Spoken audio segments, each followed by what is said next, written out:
الحمدللہ آج کے اس پروگرام کا عنوان ہے الیکشن اور آدم، پانچواں حصہ۔ اعوذ باللہ من الشیطان الرجیم، بسم اللہ الرحمن الرحیم۔ الصلاۃ والسلام علیک یا سیدی یا رسول اللہ وعلی ازواجک و اصحابک و آلک یا سیدی یا حبیب اللہ۔ الحمدللہ لاہور شہر میں آج بروز جمعرات 27 رجب 1445 ہجری اور 8 فروری 2024 عیسوی کا دن ہے۔ یاد رہے کہ آج ملک پاکستان میں الیکشن کا دن ہے اور ہماری دعا ہے کہ اللہ تعالی ہم سب پہ رحم فرمائے، ہماری مدد کرے، ہمیں نیک حکمران عطا کرے جو نظام مصطفیٰ کو لاگو کریں۔ چلیے جی، آج کے اس پانچویں پروگرام میں پچھلے 4 پروگراموں کے تسلسل کی طرح اس ایزمپشن پہ بات کرتے ہیں کہ جی الیکشن منصفانہ ہو گئے اور یہ اسمبلی ممبران اپنی اپنی اسمبلیوں میں پہنچ گئے، صوبائی میں اور قومی اسمبلی میں یہ لوگ پہنچ گئے، پھر وہ ساری قانون سازی کا عمل شروع ہو گیا۔ تو آج ہم پانچویں پروگرام میں یہاں پہ بات کریں گے کہ الیکشن کے وقت ووٹ دیتے ہوئے ہمارے جو یہ نوجوان ووٹر ہیں پاکستان کے، کچھ مذہبی حوالے سے تحریک لبیک کی طرف بہت زیادہ مائل ہیں، ٹھیک ہے، ان کی محبت ہے، اور بہت سے ایسے ہیں نوجوان جو مذہبی طبقے سے باغی ہو چکے ہیں، کیونکہ مذہب والوں نے بھی بہت عجیب و غریب حرکتیں کی ہیں پچھلے 100 سال میں، اور یہ وہ نوجوان طبقہ ہے جو عمران خان کے ساتھ منسلک ہے، اور ان کا بہت بڑا ووٹ بینک وہ آج عمران خان کو ووٹ دینے جا رہے ہیں۔ اب ان سب باتوں کو اس لیے بیان کیا جا رہا ہے کہ تحریک لبیک کا نوجوان ووٹر اور تحریک انصاف کا نوجوان ووٹر یہ دونوں یہ سمجھ رہے ہیں کہ جی ووٹ ڈالنا بڑا ضروری ہے، اگر ہم ووٹ ڈالیں گے تو ہمارا جو پسندیدہ ممبر ہے، رکن ہے، وہ اسمبلی میں پہنچے گا تو اچھی قانون سازی ہوگی، اور اگر ہماری جماعت کو سادہ اکثریت یا 2/3 اکثریت مل گئی تو قانون سازی آسان ہو جائے گی اور اس ظلم کے نظام کو اکھاڑنا آسان ہو جائے گا۔ یہ آج کے بچے اور بہت سے یعنی بڑی عمر کے لوگ بھی اس بات کو ایسا ہی سمجھ رہے ہیں کہ ووٹ ڈالنے سے بہت اچھا فرق پڑے گا، ٹھیک ہے، مان لیا۔ اب آپ دیکھیں کہ حضور صلی اللہ علیہ وسلم سے جب بھی لوگ مختلف سوال کرتے، مختلف باتیں کرتے، تو حضور نبی اکرم صلی اللہ علیہ وسلم ان سوالوں کے جواب دیا کرتے تھے، علم عطا فرمایا کرتے تھے، ہدایت عطا فرمایا کرتے تھے، ان کا تزکیہ نفس کیا کرتے تھے، ٹھیک ہے، یہ ساری باتیں حقیقت ہیں۔ لیکن کیا عجب ہے کہ بار بار بار بار اللہ تعالیٰ کے کلام کے مطابق، ارشاد کے مطابق حضور صلی اللہ علیہ وآلہ وسلم سابقہ قوموں کے حالات و واقعات سنایا کرتے تھے، کبھی قوم نوح کے، کبھی قوم موسیٰ کے، کبھی ابراہیم علیہ السلام کے، وغیرہ وغیرہ۔ تو اسی لیے وہاں پہ مکہ کے اور عرب کے بہت سے لوگوں نے یہ مذاق اڑایا تھا، مذاق اڑانے کے انداز میں یہ بات کی تھی کہ اس آخری نبی جناب محمد الرسول اللہ صلی اللہ علیہ وآلہ وسلم سے جب بھی کوئی بات پوچھی جاتی ہے تو یہ پرانی کہانیاں سنانی شروع کر دیتے ہیں، اساطیر الاولین، پچھلوں کی کہانیاں، پہلے لوگوں کی کہانیاں سنانا شروع کر دیتے ہیں۔ اب یہ ساری بات اس لیے کی گئی کہ سائنس بے شک اہم ہے، سائنس کا ذکر ہے قرآن پاک میں لیکن بڑا ہی تھوڑا ہے۔ سب سے زیادہ آپ دیکھیں گے تاریخ کا ذکر ہے، ہسٹری کا ذکر ہے۔ کیونکہ اساطیر الاولین واقعی بڑی اہم ہوتی ہیں، اور آج کا یہ جو ووٹر یہ سمجھ رہا ہے کہ جی اگر لیٹ سے تحریک لبیک یا رسول اللہ یا تحریک لبیک پاکستان یا تحریک انصاف عمران خان اگر یہ بہت زیادہ سیٹیں لے کے اسمبلیوں میں پہنچ جاتے ہیں تو یہ نظام درست کر لیں گے، اسی لیے یہ عرض کیا گیا کہ اساطیر الاولین، پچھلی کہانیاں بڑی ضروری ہوتی ہیں۔ اور آج کی پچھلی کہانی یہ ہے کہ پاکستان کی جتنی بھی تاریخ ہے یہ 8 دہائیوں کی تقریباً، ان سب 7-8 دہائیوں میں جتنے بھی الیکشن ہوئے، ہر الیکشن کی ایک کہانی ہے، لیکن ایک کہانی یہ بھی ہے کہ ان سب الیکشنوں میں پورے پاکستان میں صرف ایک مرتبہ ایک شخص کو 2/3 اکثریت ملی تھی، اور اس کا نام ہے نواز شریف۔ یہ حقیر اس وقت نواز شریف کا ووٹر نہیں ہے، ٹھیک ہے، یہ حقیر اس موجودہ جمہوری ڈرامے کے خلاف ہے، اور یہ سب دجل جو ہمیں دیا جا رہا ہے اس کی وضاحت اسی لیے عرض کر رہا ہے کہ لوگ ان حقائق کو سمجھیں۔ پہلے بھی سمجھتے ہیں لوگ، ماشاءاللہ بہت اچھا سمجھتے ہیں۔ آج کی یہ نسل اللہ کے فضل سے اس حقیر سے زیادہ عقل مند ہے، زیادہ ذہین ہے، زیادہ شارپ ہے، بہت اچھا انالیسس کرنے والے بچے موجود ہیں۔ آج ہمارے جوان اس قدر شاندار علم رکھتے ہیں کہ میں خود ان کی باتیں سن کے حیران ہو جاتا ہوں اور ان سے بڑا سبق سیکھتا ہوں۔ اور مزید یہ کہ میرے ذمے جو چند نکات ہیں وہ اس لیے عرض کر دیتا ہوں کہ شاید ان بچوں کے لیے بھی کچھ چند باتیں ہدایت والی انہیں مل جائیں، تو اسی میں اللہ تعالیٰ ان کا اور میرا بھی بھلا کر دے۔ تو چلیے، بات ہو رہی تھی کہ اگر 2/3 اکثریت، فار ایگزامپل سعد رفیق کو، تحریک لبیک والے سعد کو مل گئی، سعد رفیق تو مسلم لیگ کا ہے، تو چلیں خیر کسی ایک کو بھی مل گئی، ٹھیک ہے، سمجھیں کہ عمران خان وزیر اعظم بننے کے لیے اہل ہو گیا، اس کو زیادہ ووٹ مل گئے فار ایگزامپل۔ اب ہوگا کیا؟ سبق آپ کو یہ سنا رہا ہوں کہ نواز شریف واحد وہ شخص تھا کہ جس کو پوری تاریخ پاکستان میں صرف ایک مرتبہ 2/3 اکثریت ملی تھی، اور وہ نواز شریف تھا۔ اور اس کے باوجود جب فوج نے اس کو اکھاڑ کے پھینکا تھا، وہ جہاز کا بہانہ لگا کے فلائٹ موڑنا اور یہ وہ ساری کہانی کر کے، تو اس وقت جب فوج نے نواز شریف کے پھٹے اکھاڑے تھے، تختہ الٹا تھا، تو اس وقت نواز شریف کے پاس 2/3 اکثریت تھی، 2/3 میجورٹی کا وہ وزیر اعظم تھا۔ تو آج یہ بچے کیسے توقع کر سکتے ہیں کہ عمران خان اگر 2/3 میجورٹی لے لے تو یہ بندوق والے اس کو معاف کر دیں گے؟ نہ میرے بچوں، قرآن میں اساطیر الاولین کی آیات پہ جا کے پھر سے غور کرو کہ پچھلی کہانی کو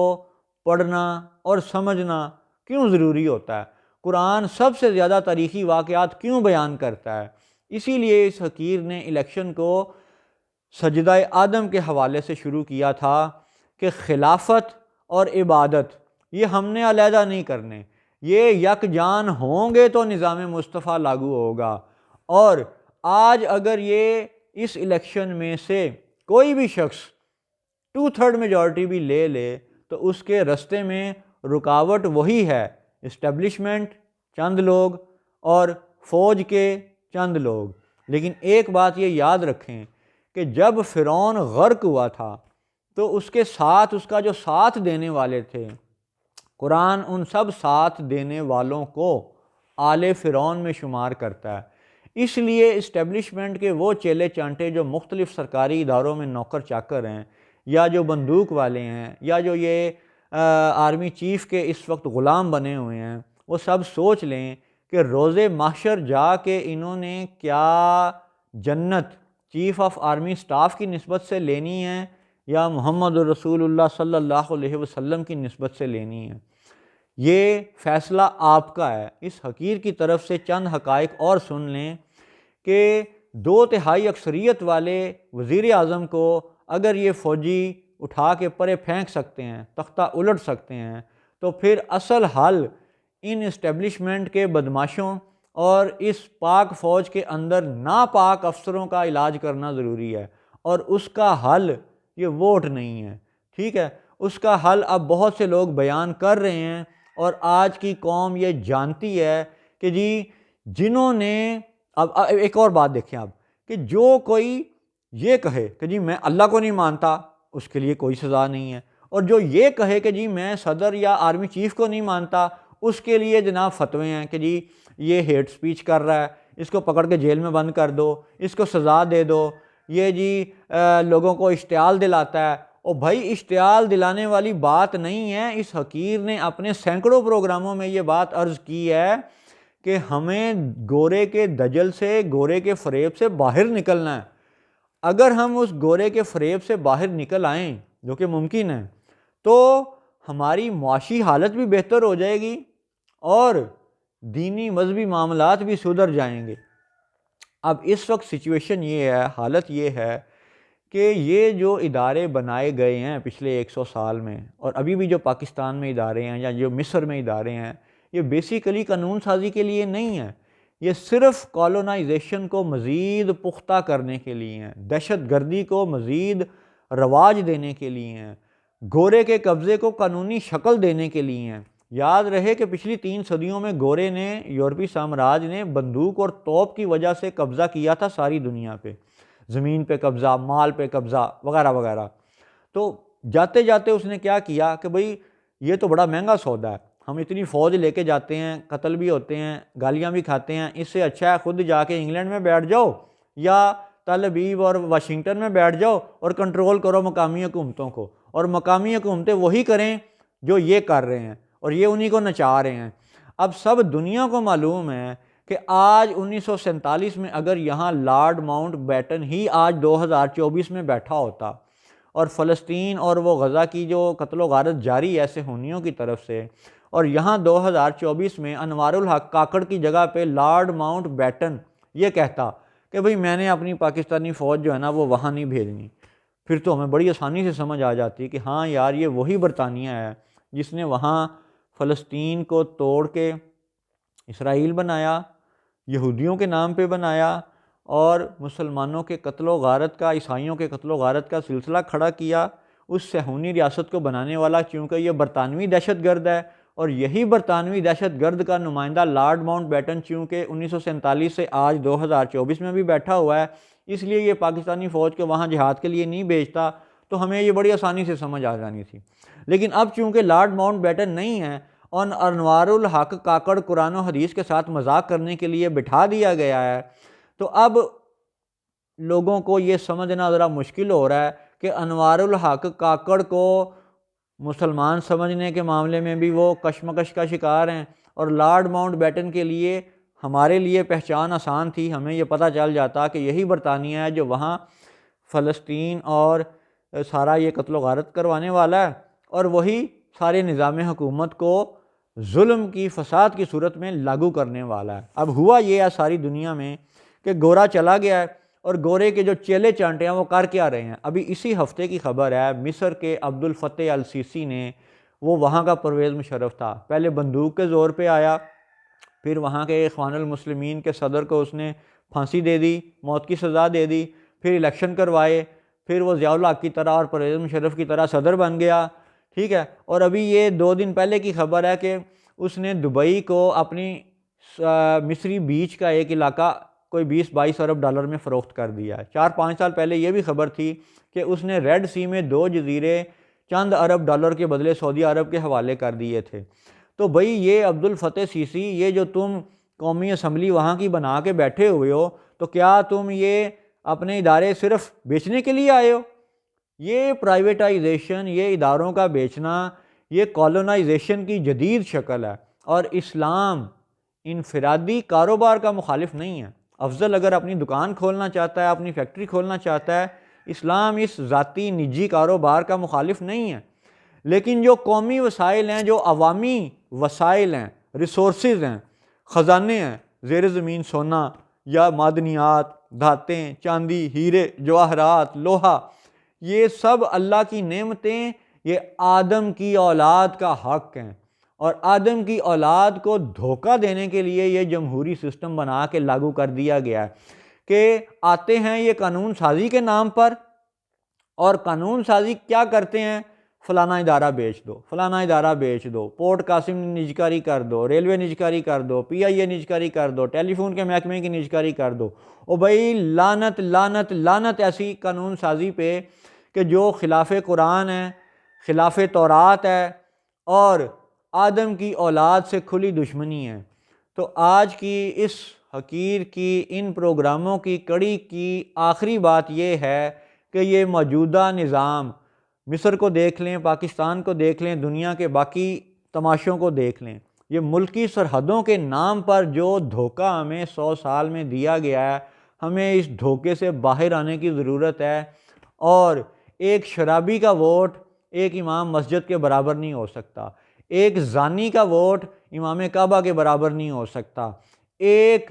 توحید پرست کا ووٹ ایک بت پرست کے برابر نہیں ہو سکتا۔ لہٰذا یہ موجودہ جمہوریت ہمارے مسائل کا حل نہیں ہے، ہمیں وہ اسلامی جمہوریت چاہیے جو